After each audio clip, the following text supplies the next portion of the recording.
Muy buenas tardes a la querida audiencia que el día de hoy nos acompañan en esta emisión de muchas que hemos celebrado en entrevistas con invitados muy especiales en Detona.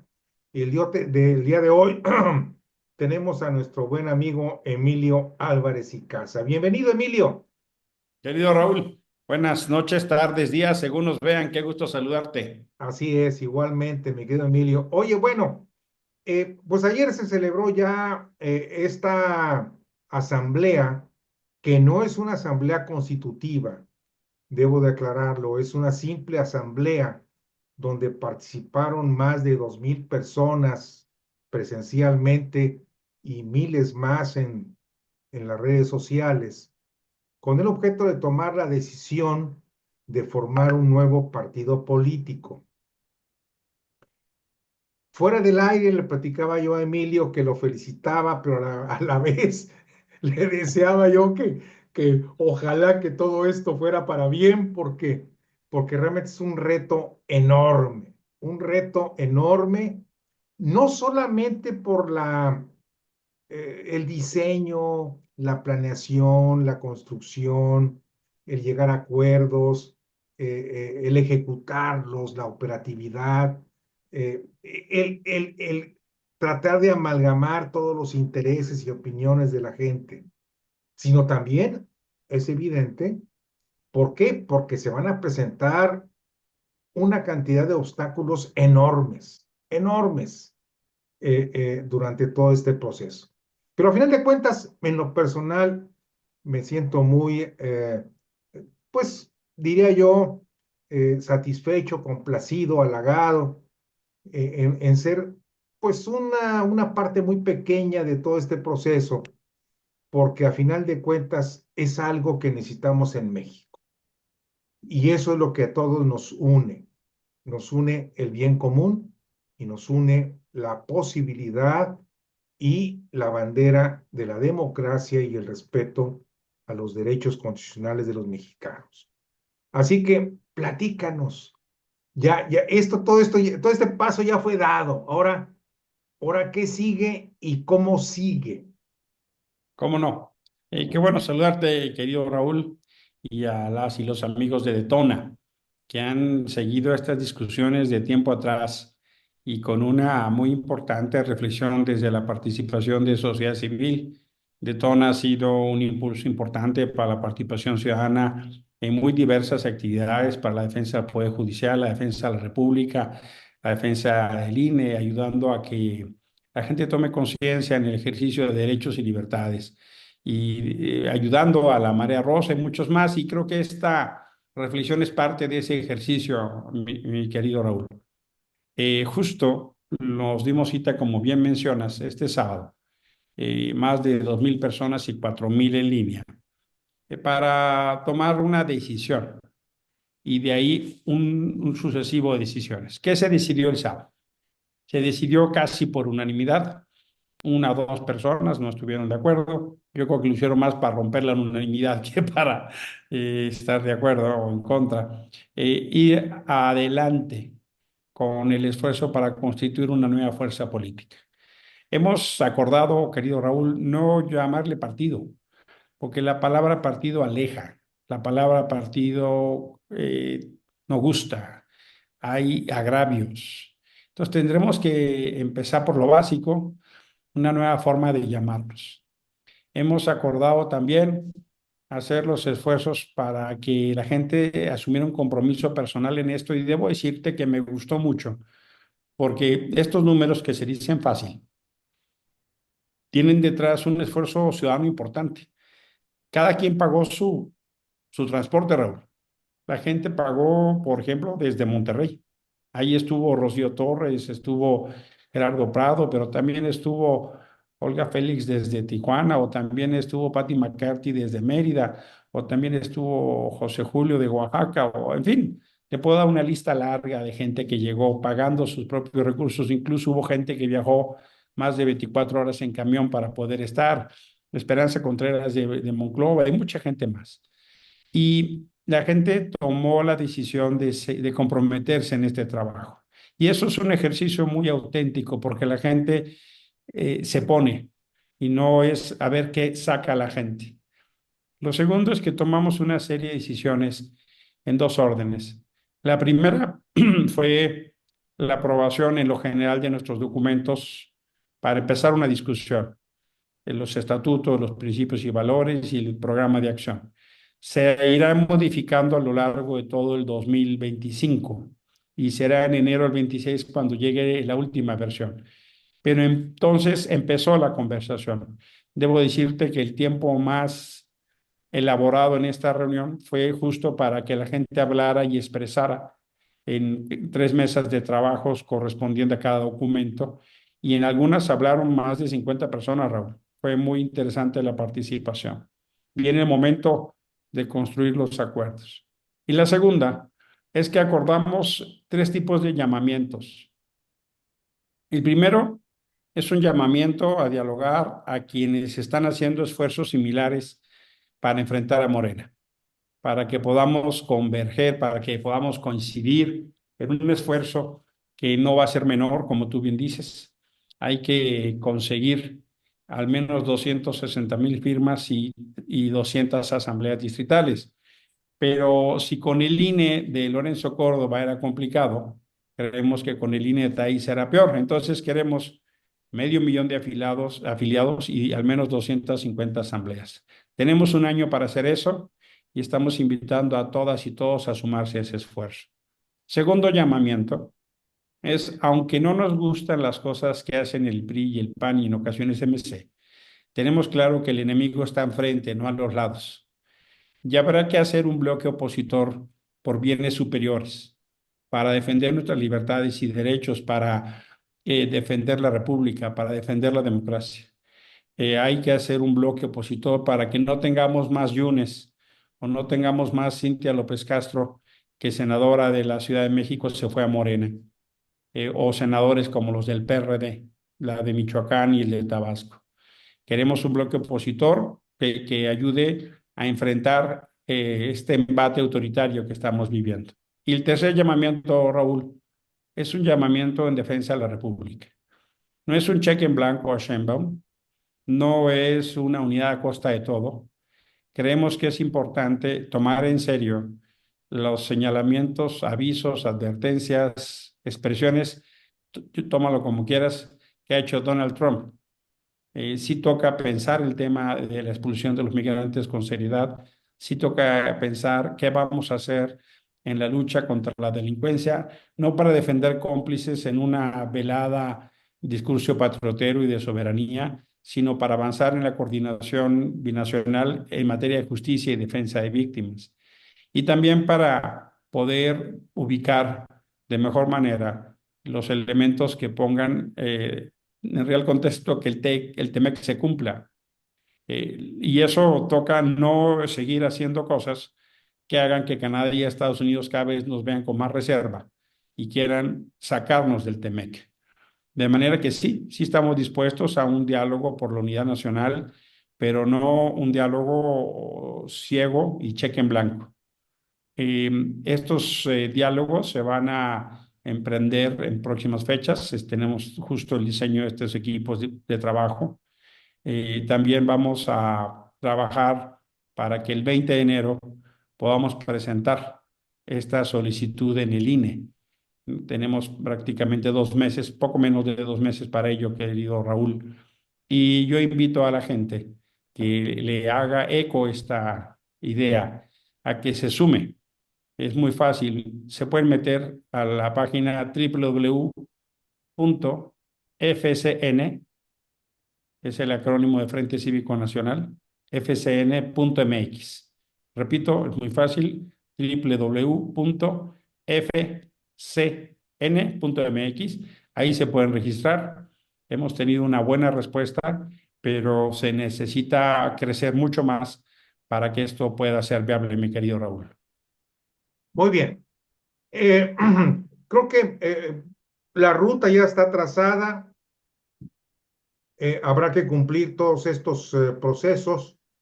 eh, y para mí, en esta primera etapa, creo que hay dos factores que cumplen o que son, vamos a llamarle, influyentes en este proceso.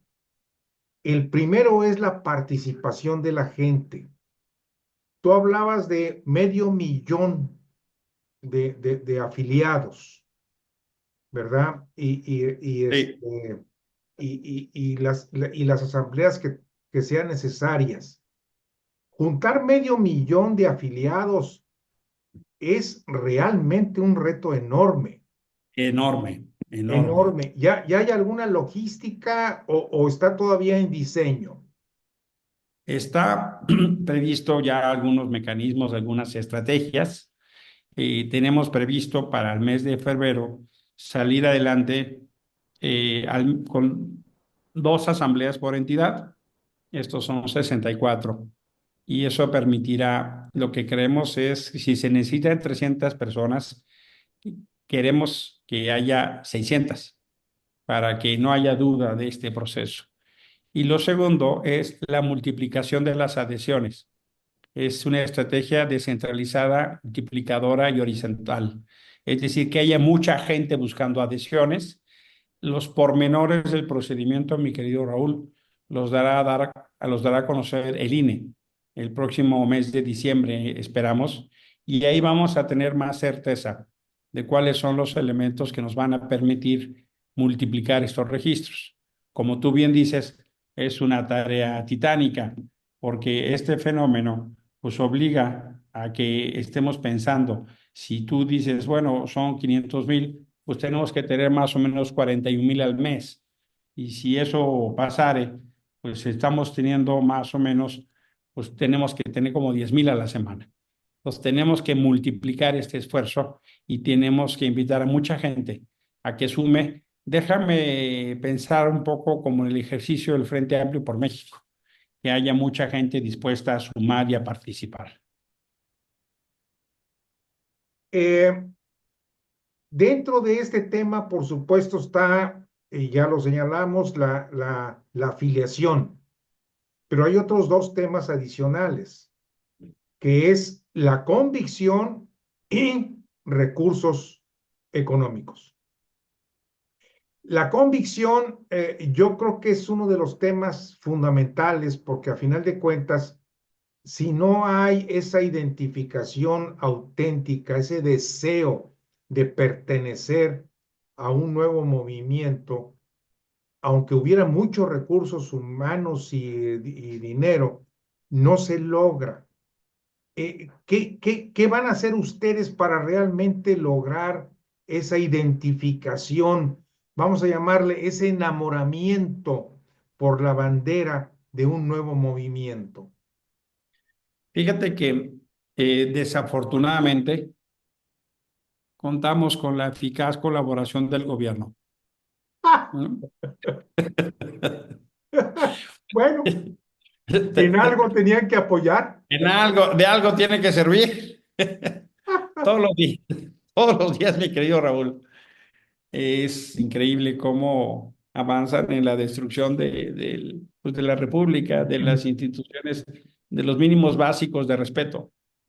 Y la verdad es que en ese orden de ideas creemos que es posible no solo multiplicar un esfuerzo para defender nuestras libertades y derechos, sino también para ayudar a construir las opciones, no solo las protestas, sino las propuestas. Déjame decírtelo así. Yo quiero más una iniciativa que se mueva por sueños y no por miedos. Hay temas que hemos puesto más como de causas que como de ideologías. Hay, por ejemplo, un tema que nos cruza, una causa que es el agua, ¿no? Monterrey luego está teniendo problemas severísimos de agua. Lo mismo la Ciudad de México, pero otros lugares, por ejemplo, me platicaban, estuve hace poco en Hermosillo, están a punto de perderse 250,000 hectáreas de cultivo. Sí. Pero en lugares del sur hay inundaciones, hay un mal manejo. Luego tenemos huracanes con exceso de agua que inundan lugares como Acapulco.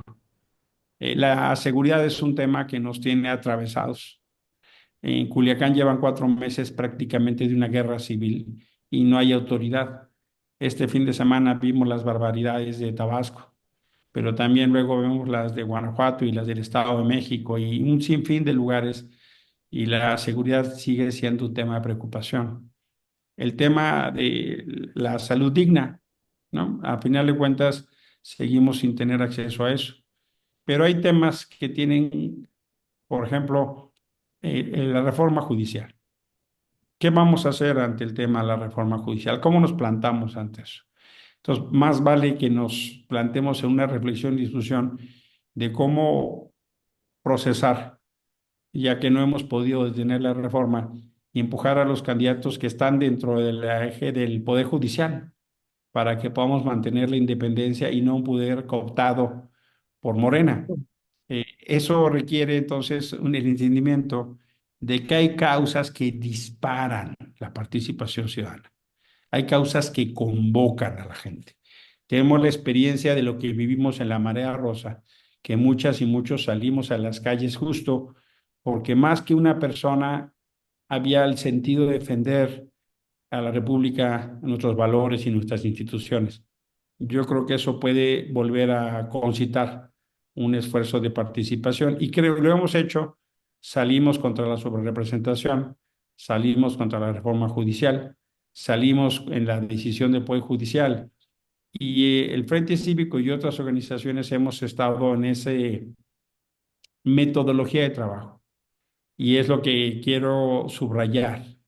Si hablamos de causas, pues tenemos que estar ahí donde están, mi querido Raúl. Claro. Eh, Emilio, tú bien dijiste al principio de esta entrevista que la palabra partido político, el concepto partido político no es bien visto. Eh, ¿cómo lo van a ofertar? ¿Cómo lo van a manejar? ¿Cómo lo van a ofrecer de tal forma de que realmente sea atractivo? Porque si mal no me acuerdo, bueno, la verdad que me acuerdo nebulosamente, la última medición que hizo un organismo latinoamericano con sede, creo que en Chile o en Argentina, Latinobarómetro, exactamente, latinobarómetro, esa madre. latinobarómetro. Esa, De, esa, esa cosa. esa cosa, de cada 10 mexicanos, 1.8 creen en los partidos políticos, el resto no creen en los partidos políticos.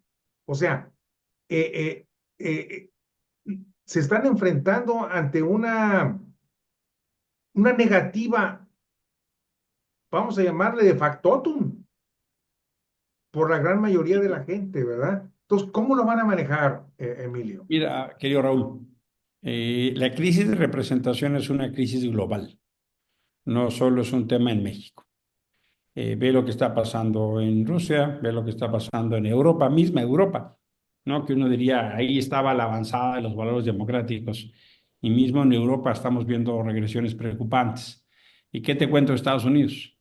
¿No? Y fíjate lo que ha pasado en el continente: México, El Salvador, Nicaragua, Colombia, Perú, Bolivia, Ecuador, Argentina, Brasil, salvo Uruguay, que tiene alternancias y no pareciera ser un tema crítico de un sistema democrático, un poco Chile. El resto de la región está muy problemada. Con esto lo que te quiero decir es que tenemos que buscar formas novedosas de participación. Pero hoy por hoy los partidos siguen siendo o la mejor o la peor forma, o la menos mala, de la competencia civilizada por el poder. Y lo que nosotros queremos es una expresión que tenga dos pies, dos piernas, dos ejes. Uno es la disputa por el poder, y creemos que tenemos los elementos para generar una dinámica política que nos permita competir poderosamente para el 30, para competir a ganar el 30. Y la segunda es una estructura que ayude a la construcción de ciudadanía, porque sin la construcción de ciudadanía esto no va a avanzar ni va a cuajar. Nos hemos dado algunas reglas para enfrentar esta crisis. Por ejemplo, Hemos dicho que las dirigencias no pueden ser candidaturas. Quien quiera ser dirigente no puede ser, no puede tener una candidatura. ¿Quiere ser candidato? Gánalo en una primaria. Haya elecciones primarias para elegir candidaturas. Que no sea la gente del centro ni los que controlan el partido no local quienes decidan. Hay muchas críticas, por ejemplo, a algunos partidos en lo local porque hay quienes se han adueñado del partido. Yo hace poco que estuve en Monterrey escuché muchas críticas, tanto de Morena como del PRI, como del PAN, como de MC, porque hay cúpulas que se han apoderado de la posibilidad, déjame decirlo, de la llave. Bueno, ¿qué hacemos si la llave la tiene la gente? Que sean elecciones donde la gente decida a quién va y no las cúpulas. A eso le llamamos elecciones primarias.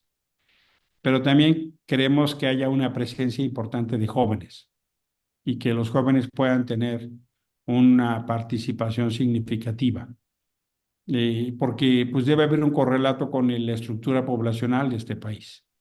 Y también pensamos que las reglas de transparencia tienen que alcanzar a los partidos políticos.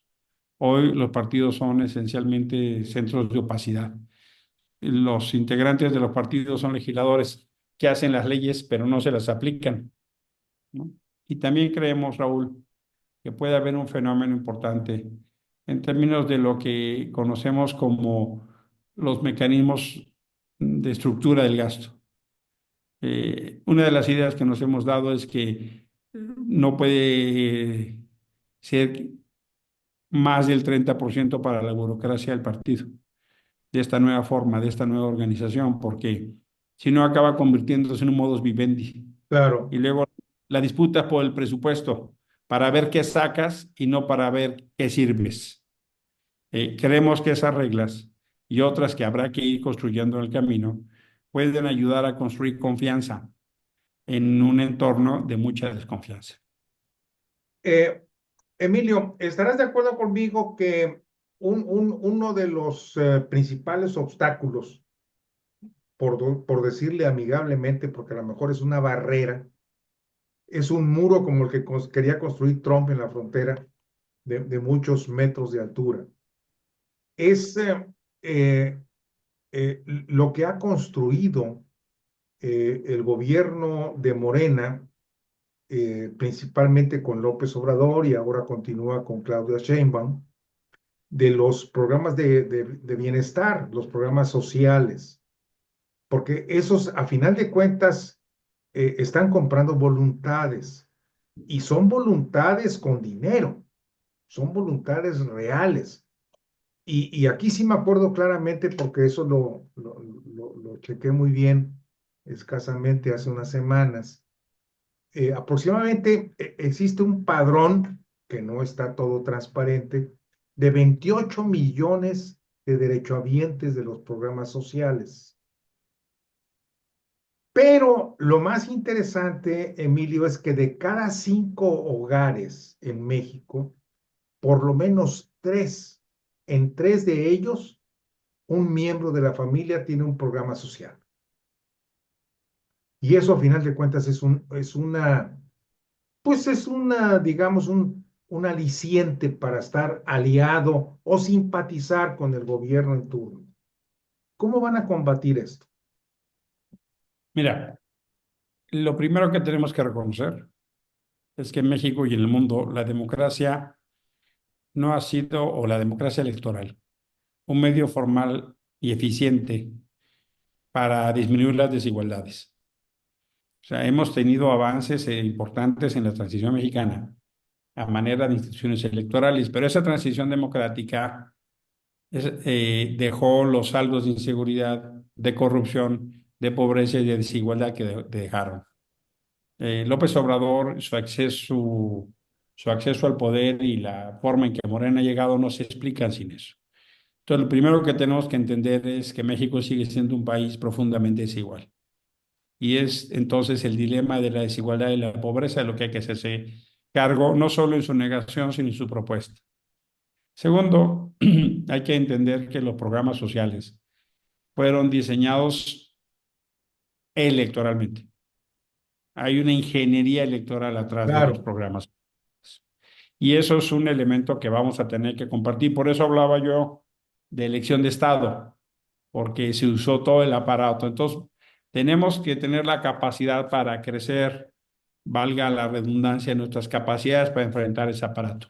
Desde cómo cuidamos el voto casilla por casilla, como hizo María Corina Machado, hasta cómo poder desmontar estos actos de corrupción cuando así se presenten. Y tercero, tener la capacidad de lo local, que es donde creo que podemos combatir más eficazmente la vía para poder enfrentar estos programas. No tenemos el dinero, es imposible competir con eso.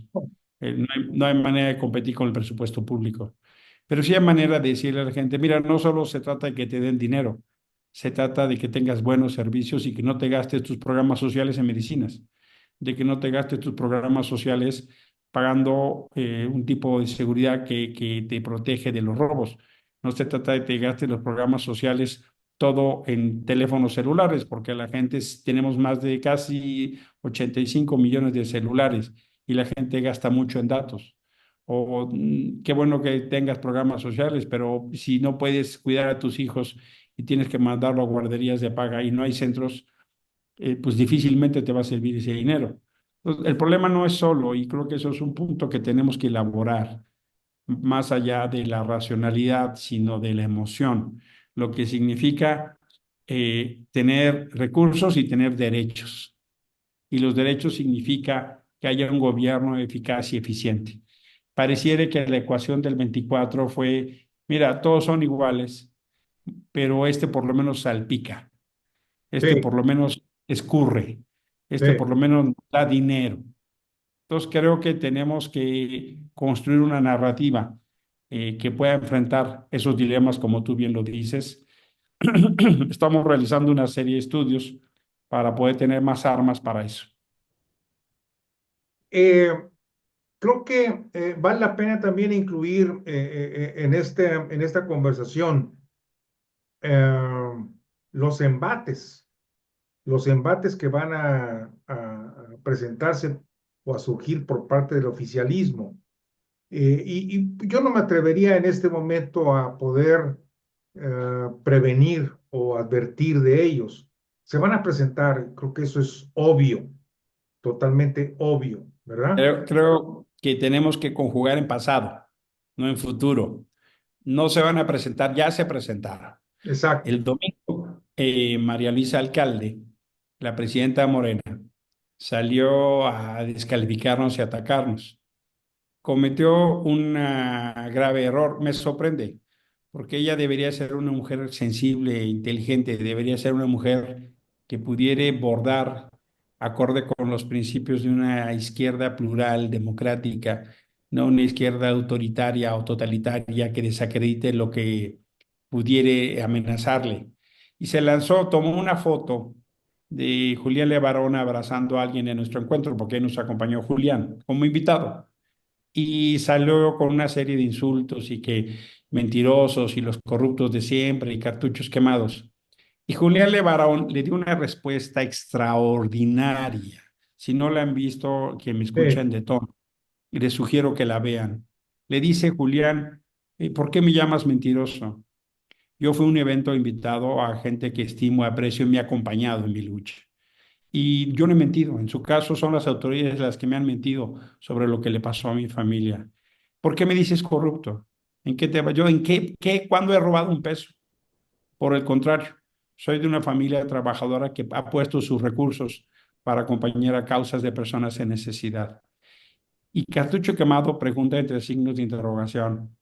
Los únicos cartuchos quemados que conozco fueron los que encontré cuando mataron a mi hija y quemaron a mis nietos vivos. Esos son los cartuchos quemados que yo conozco. Por supuesto, Luisa María tuvo que borrar el tuit, pero en lugar de dar la bienvenida a la competencia democrática, se lanza una denostación. Por un lado, hombre, qué bueno que somos dignos de su atención. Segundo, ojalá lo hiciera con la altura de un debate democrático. Cuando empiezan los insultos es porque se acaban las ideas claro. y es temprano para eso. Tienes razón, eso es solo un ejemplo de las denostaciones que van a venir. o de las campañas de bots o de los ataques en contra de mi persona o de Guadalupe Acosta o de otras personas que hemos tenido un protagonismo en esta iniciativa. Y hay que advertirle a la gente justo que le invitamos a que no caigamos en esas, decía Cecilia Soto el sábado, no ganamos nada insultando. Claro. Evitemos el insulto, aunque nos caiga mal, aunque nos ofenda, nos indigne, nos enoje. Yo invito a que no respondamos con insultos, respondamos con ideas, no solo porque no ayuda, sino porque nos envenena. Y no es una ingenuidad naif, es por el tipo de tono de las cosas que vamos a enfrentar. Y es muy claro decirles, miren, quien quiera participar en la discusión, métase a la página www.fcn.mx. Ahí van a encontrar dos cosas. Si te quieres inscribir en la plataforma, ahí lo puedes hacer. Y si quieres conocer los documentos para empezar la conversación, no son documentos últimos, son documentos de inicio. Entonces, creo que es importante que se tome en cuenta que estas ideas son para construcción de todas y todos nosotros, estimado Raúl. Bueno, este tren que inicia el recorrido rumbo a la construcción o reconstrucción de la democracia y la defensa de los derechos constitucionales de los mexicanos ya inició el sábado pasado. Su próxima estación, su próxima parada es el 20 de enero del próximo año, ¿verdad? El 20 de enero es cuando se registra ante el INE. ¿Qué será? Una asociación política, ¿qué será el registro? ¿Cómo, qué título tendrá? Formalmente, lo que establece la ley es una solicitud para constituir un partido político. Esa es la formalidad de la ley. Y habrá que cumplirse a su entendimiento, a su cabalidad. Nosotros, un poco, déjame decirlo, hay empresas que tienen refrescos. El nombre de refresco es distinto a la marca que produce el refresco, Sí, ¿no? Entonces vamos a tener que hacer eso. Vamos a tener que tener un nombre legal y una marca, ¿no? Estamos en la discusión de la marca. Como diríamos, queremos que todas y todos los que participen en la iniciativa sean padrinos del niño o de la niña. Queremos que quienes estén en la plataforma del Frente Cívico Nacional le pongamos el nombre al niño y vamos a empezar un ejercicio de ir discutiendo entre nosotros qué tipo de nombre nos parece. Al 20 de enero vamos a llegar con ese nombre. Hoy por hoy no está ese nombre, el Frente Cívico Nacional no será el nombre. El Frente Cívico Nacional se queda como una organización civil, como se queda México Unido, como se queda la quinintocracia, como se queda la iniciativa ahora, como se queda Hugosen, como se queda CIOAC. Las organizaciones siguen en lo suyo, en su agenda y en su identidad, y las personas formaremos algo nuevo. pues muy bien, muchas gracias, mi querido Emilio. Creo Muchas que gracias, querido ha sido Raúl. muy ilustrativo y por supuesto Detona está muy interesado en darle seguimiento y en apoyar este movimiento por el bien de la democracia, no por simple y sencillamente oponerse Eso sí. al gobierno, sino es por enriquecer y defender lo que son las libertades de todos los mexicanos. Te mando un abrazo, mi querido Emilio. Muchas gracias, querido Raúl. Recuerden www.fcn.mx y nos vemos en Detona en próxima ocasión. Un fuerte abrazo. Hasta luego, mi querido Emilio. Muchas gracias. Hasta luego.